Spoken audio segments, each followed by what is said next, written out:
Okay, for anyone in the room, there are a lot of people from overseas. There's a lot of people here who maybe not on the music side of things. Tell us a little bit more about who is Caldecott? What is Caldecott? What are the companies you have underneath you? So Caldecott Music Group, we set up our Topco. So this is our group holding company that's headquartered and based here in Singapore. We set this up in 2021, actually, just before we raised our round for BandLab Technologies. So Caldecott Music Group has three main divisions of our business. We have Vista Musical Instruments, which is how I personally got into the music industry, in inverted commas, in the very first place, as well as BandLab Technologies, as well as Enemy Network. So spans the space of musical instruments all the way to media. And so some of you guys who went to the speakers event last night, which Jess was very, very kind to host at Swee Lee, was our new store in Swee Lee, Clarke Quay. So that was actually the first business that I took over when getting into the, again, industry in inverted commas, more because we're more on the instrument side than necessarily the recorded industry that most people think of as music. So within Vista Musical Instruments, we have Swee Lee, harmony guitars, heritage guitars, mono cases and accessories. We just opened a store in the UK called Dawson's in Soho in London. We confidentially have something we'll probably announce at the end of this month that will be announced in the US as well from a retail side. And then across to the media side, we used to own Rolling Stone from 2016 to 19. Today we own the Enemy, which is an incredible born in the UK publication back in the 50s.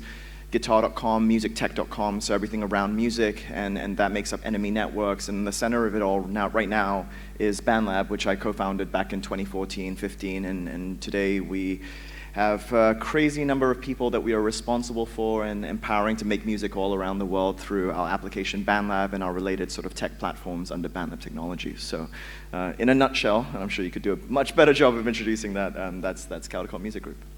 I think you do a lot better than I do. But thank you for hosting the event last night. All I did was turn people away at the door. That was my job.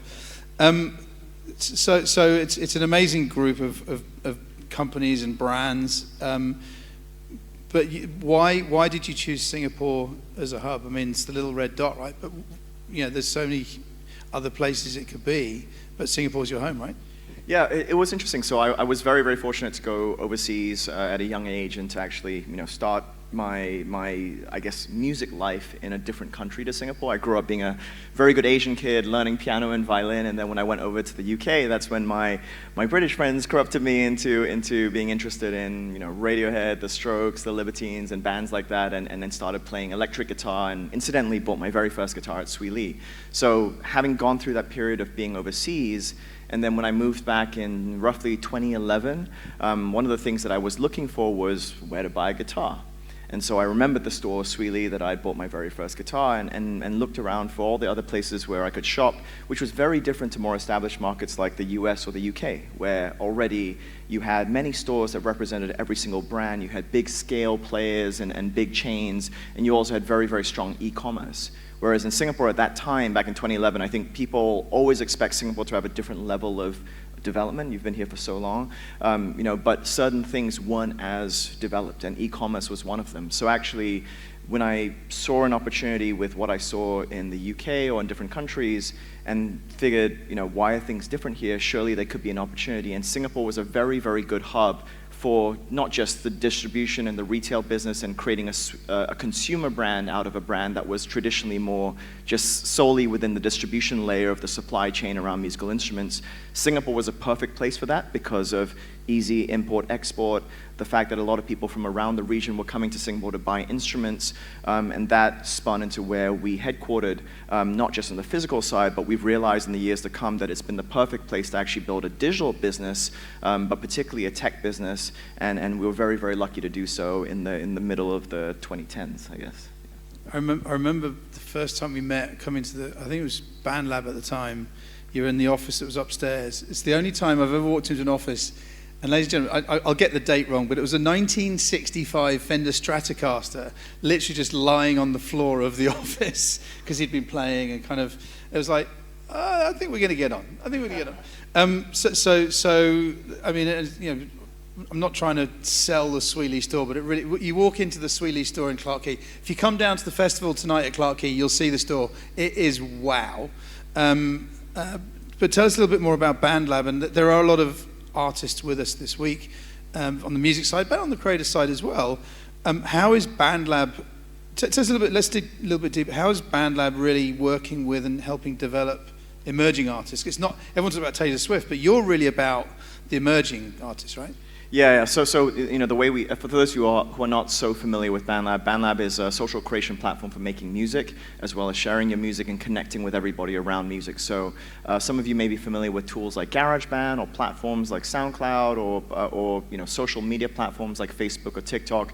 BandLab really is a place, a social network in which people can create and connect at the same time. So think of TikTok meets Instagram meets GarageBand all in the same place, or sometimes TikTok and SoundCloud and GarageBand all in the same platform, but really mobile first, next generation in terms of people being able to make music on their phone.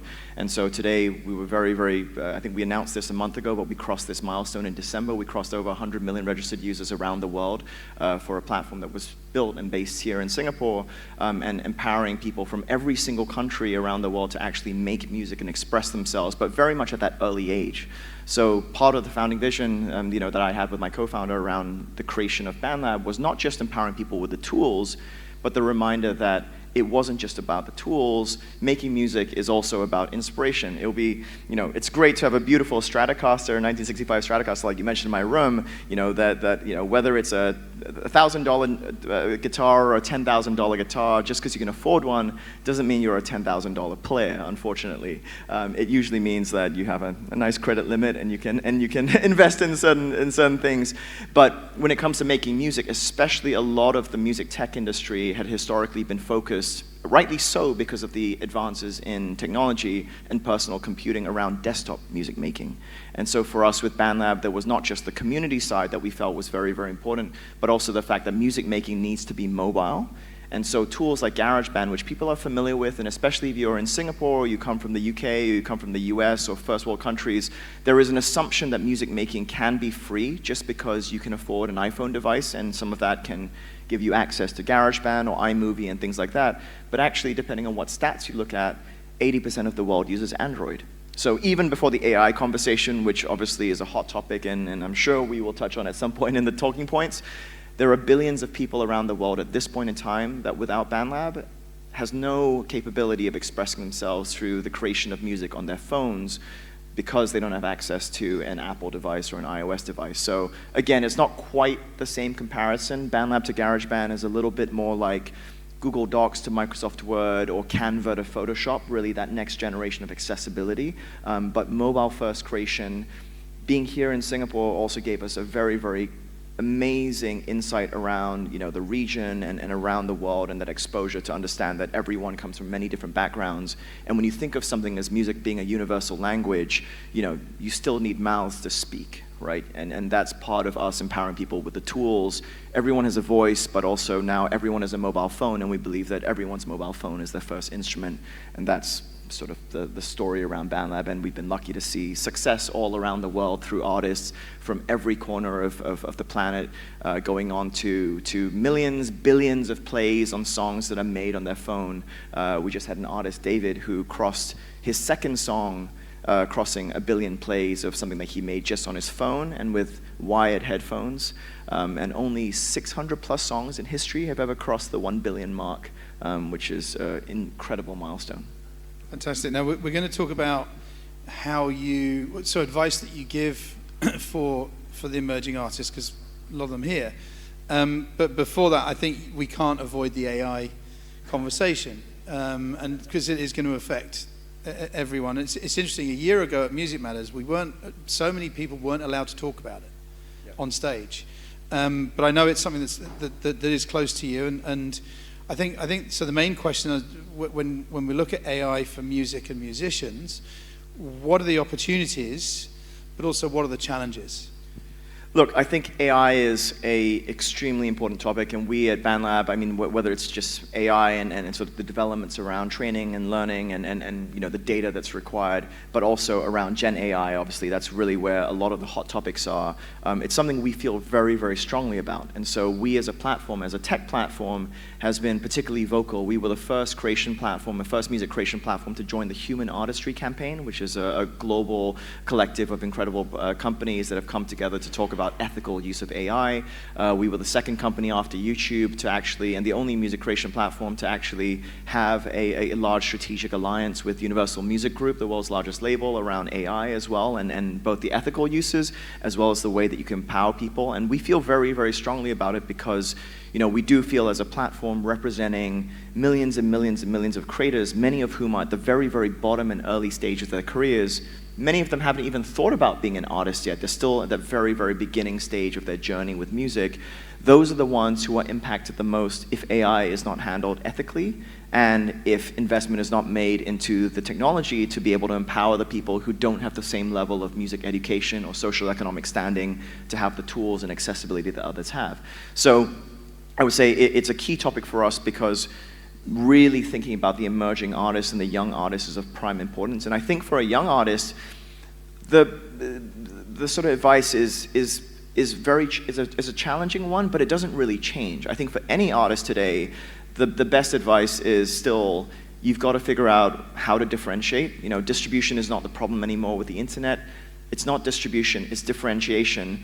But also remember that, you know, when it's really tough as an emerging artist, everyone is having it tough at this point in time. I don't know if that's very optimistic advice, but the reality is that for every emerging artist that is competing with their peers and also competing with not just the heroes and the Ed Sheerans and the Taylor Swifts of today, but also all the legends of years before, the Joni Mitchells, B.B. Kings, the Stevie Nicks, and all the way out back to Beethoven and Bach, you have to remember that every major artist is doing that today as well.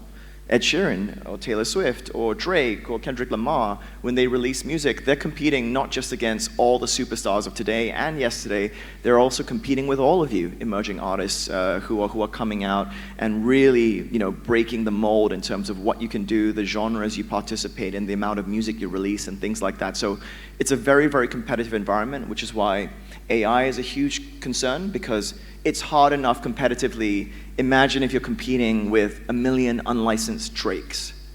It's already hard enough to compete with single Drake, you know, let alone 1 million of them and potentially some that have been unethically trained.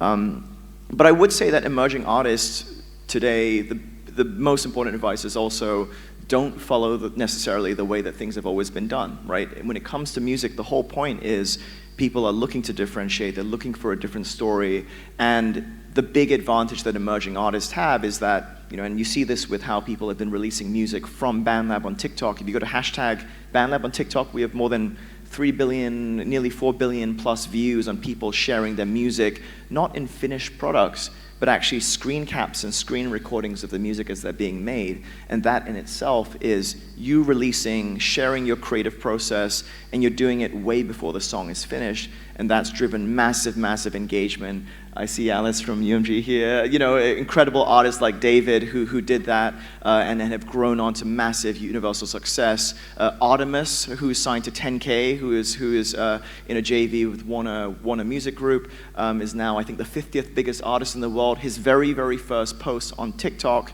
was a BandLab screen recording. And so there are many different ways that an artist today can differentiate. It doesn't mean you have to release singles. If you look at Taylor and you look at Billie and you look at artists today releasing albums, they're going against the curve and they're releasing full albums instead of just going the singles path. And for the younger generation of artists, they've been doing so with screen recordings. There is no rule, and I think that's the beauty of art and music, as long as we collectively as an industry try to keep it as a fair playing field when it comes to regulation and licensing and things like that. And I think, like you said, I mean, I think we're going to have the swear jar this year. We always have a swear jar, and I think this year it's going to be Taylor Swift. And it raises money for charity. But you know, people like Ed Sheeran or Taylor Swift or Bruno Mars have all been here in the last few months. They have the same tools available to them as I do, right? I mean, the world is flat. I love what you were saying about there being no rules and to differentiate and stuff. What do you think are the main, as an artist, what are the main concerns? You said a million unlicensed Drakes. How do we get around that? How do we get through that? Look, I think that's a combination of private and public. If we sort of like step back into what is the solution, I don't think there is necessarily a solution. I think the most important thing is that there will be an evolution, and what we're trying to avoid is where the industry or the ecosystem gets completely disrupted in a way that isn't good for anybody. And so when we talk about the world of music being an ecosystem, I really think of it in that case. You have major labels, you have indie labels, you have independent artists, you have musical instrument companies, you have music media companies, you have conferences that support the whole ecosystem. The world of music is a very, very interesting one and a super exciting category, not just because we all enjoy it and appreciate it, but also because it's a very unique asset class. Music is pretty much the only media or sort of passion that and content-driven piece of content that you can make for free on your phone using something like BandLab. You can upload for free to the internet through YouTube or various platforms that are out there in the world. And if enough people like it around the world and you've differentiated your story or your content in some way, you can get a check in the mail every month. And if you don't, in pretty much every jurisdiction around the world, if you don't get that check in the mail in the month, you can sue somebody for it. And that doesn't exist in most other content streams. I mean, you have incredible companies like YouTube who has done so much for music and for the entire world of content creators and creating new revenue streams. But if YouTube disappeared tomorrow, revenue streams around video for creators all around the world would disappear overnight and there would be no replaceability. And that's a terrifying thing when you think about the livelihoods, the creators, all the people that live in that chain around the creation of video as a content stream, but extremely dependent. Whereas in music, you have many different DSPs and services you can choose from. You have collections agencies, you have rights agencies, you have regulation all around the world that supports the healthy ecosystem and the fact that someone can have a dream in their sister's closet and write a song and not just have a hit that makes them famous, but actually have a career, and the work that they make is now a derivative financial asset. There is no other industry in the world right now where you could do that.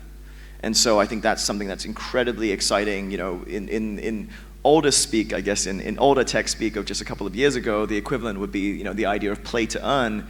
Music is one of the only play to earn and potentially earn for many years and generations to come. It's the only economy where that's possible. So, for us, this is a key thing where these are some of the concerns where we have to consider and look after it because it is a beautiful asset class and an ecosystem that supports everyone in this room and will support so many, many more people in the future if they're empowered at the right way at an accessibility level. But I do believe that regulation will take time because you need to do it properly, but the right voices need to come out and speak for it in every single asset class. But I also believe that private companies have to make a stand. They have to stand up and put their neck out and say something or take an action or take a lawsuit or make public statements around it just to make sure that everyone is continuing in the conversation as opposed to hiding and being afraid of the change. Is it a door A or door B? Is it that simple? Is it you either work with it or not with AI? I think, well, we're getting existential here. I don't think anything is necessarily that binary, and in some ways, the more binary it feels, sometimes you end up going all the way around, and it's just some kind of spectrum. But from whether you work with it or whether you don't work against it, I think it's going to be very, very different because regulation is different for every country, right? Sometimes there are some challenging AI laws in Singapore, for example, and some of that is because I think historically Singapore has thought of itself as a net copyright importer, but actually by virtue of BandLab being headquartered here and the fact that we're creating more music copyrights in the world than any company pretty much out there in one unified platform, it technically, without realizing, is the world's largest copyright exporter around music anyway, right? So I do think that every country will have different policies because there are different opportunities that come with AI, and it's not just in music. There are so many different applications from healthcare. So it's one of the hardest things right now to think about, how these things will develop. And it's not door A, door B, because every company will be dealing. If you deal with a global product or global users and global platforms, you will have to deal with certain countries where they've decided to go opt-in. You will have to go with certain countries where they've decided to go opt-out. We personally believe that music training and licensing of music should not be it should be opt-in, it should not be opt-out. And for us, we feel that it is relatively binary, that someone should not be normalizing the idea that it's okay to just train on all people's works and then they have to choose to opt out. That's a binary opinion, but I don't believe that we necessarily would live in a binary world where every single country would be in the same door and every country would be in a different door. I think it's one where, they all end up in the same place, whichever door you take, and you just have to figure out how to make the most of what's on the other side of the door. Also, living in a binary world doesn't quite fit the lyrics, does it? Living in a binary world. Am I the first one to get him to sing on stage?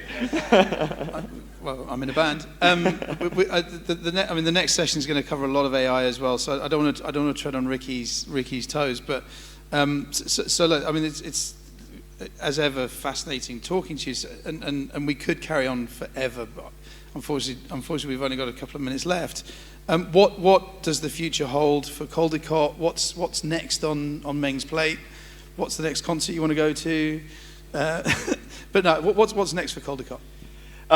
We think it's one of the most exciting times in music, right? And I think obviously have to always be that level of at the same time while having sort of some concern and worry about the things that are going forward.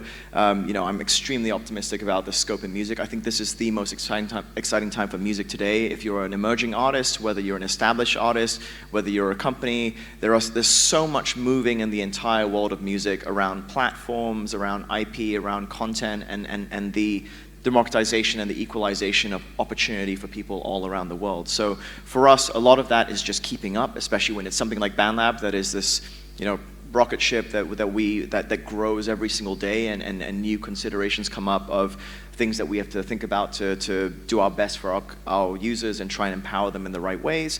On the media side, there's a lot coming up. We've got our first year anniversary of The Enemy relaunching the cover, and that will be celebrated at Swee Lee as part of CreatorWeek. We just opened, obviously, in the last 1 month, our Swee Lee store, so that was the biggest investment that we've made in a new physical experience around music retail and music lifestyle.